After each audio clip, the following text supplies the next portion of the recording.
जरा बैठेंगे बैठेंगे बैठो।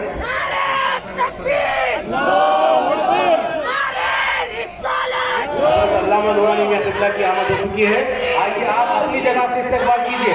नारे तकबीर, नारे रिसालत, शहजादे गौसे आजम, शहजादे गौसे आजम, शहजादे गौसे आजम, कुल हिंद मरकजी रहमत आलम कमेटी हजरत क़िबला का वालिहाना इस्तकबाल करती है। हजरत के उम्र में अल्लाह तबारक तआला बरकत अता फरमाए और सुन्नियत पर तादेर आपको कायम व दायम रखे।